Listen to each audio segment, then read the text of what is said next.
अमरावतीमध्ये शेतीच्या वादामधून free style हाणामारी झालेली आहे। अंजनगाव सुर्जी तालुक्यामधील बोराडा शेत शिवारामध्ये ही घटना घडली आहे। कुटुंबातील सदस्य एकमेकांवर अक्षरशः तुटून पडलेले आहेत आणि घटनेची माहिती मिळताच अंजनगाव पोलीस तातडीने घटनास्थळी दाखल झाले। हाणामारी थांबत नसल्याने कायदा आणि सुव्यवस्था टिकवण्यासाठी पोलिसांनी सौम्य लाठीचार्ज सुद्धा केलेला आहे आणि काही वेळातच पोलिसांनी परिस्थिती नियंत्रणात आणलेली आहे। पोलिसांच्या मध्यस्थीने मोठा अनर्थ टळलाय। नायब तहसीलदाराच्या फिर्यादीवरून पोलिसांनी दोन्ही कुटुंबियांवर प्रतिबंधात्मक कारवाई करून गुन्हे सुद्धा नोंदवलेले आहेत।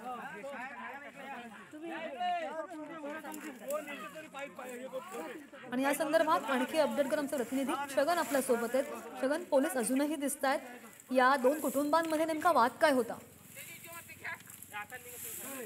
कुटुंब आहे आणि कुटुंबात हिस्से वाटप झाला आणि त्यानंतर शेतात जाण्याचा रस्ता एकमेकांचे भाऊ एकमेकांना देत नव्हते।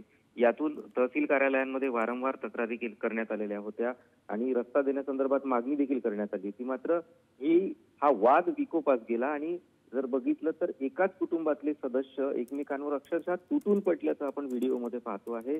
एकमेकांना जबर मारहाण करत असतानाचं चित्र आपण या ठिकाणी पाहतो आहे आणि ही संपूर्ण घटना ज्यावेळी होत होती त्यावेळी हा वाद मिटवण्यासाठी सुरुवातीला नायब तहसीलदार त्या ठिकाणी गेलेले होते। मात्र त्यांच्या मध्यस्थीने हा वाद सुटत नव्हता। अखेर पोलिसांना जी माहिती मिळाली, पोलीस तातडीने या घटनेची गंभीर दखल घेतली आणि वेळीच घटनास्थळी पोहोचले। यावेळी पोलिसांना परिस्थिती आटोक्यात आणण्यासाठी सौम्य लाठीचार्ज देखील करावा लागला।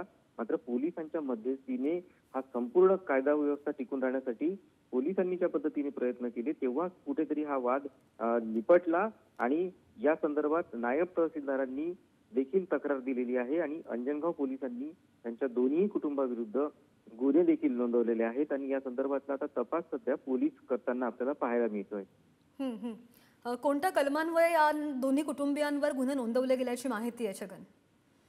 नक्कीच या संदर्भात सुरुवातीला कायदा आणि सुव्यवस्था टिकून ठेवण्यासाठी पोलिसांनी प्रतिबंधात्मक कारवाई केलेली आहे आणि त्यानंतर संपूर्ण परिस्थिती नियंत्रणात आणल्यानंतर, कारण जर काही परिस्थिती नियंत्रणात आणली नसती तर मात्र मोठा अनर्थ या ठिकाणी घडला असता। त्यामुळे सुरुवातीला प्रतिबंधात्मक कारवाई करून पोलिसांनी या संदर्भात गुन्हे नोंदवलेले आहेत आणि सध्या या घटनेचा संपूर्ण तपास सध्या अंजनगाव पोलीस करत आहेत। अगदी नाही, बरोबर आहे। पोलिसांच्या मध्यस्थीने मोठा अनर्थ टळलेला आहे आणि जी हाणामारी झालेली आहे, फ्री स्टाईल हाणामारी आपण दृश्यांमध्ये पाहतोय।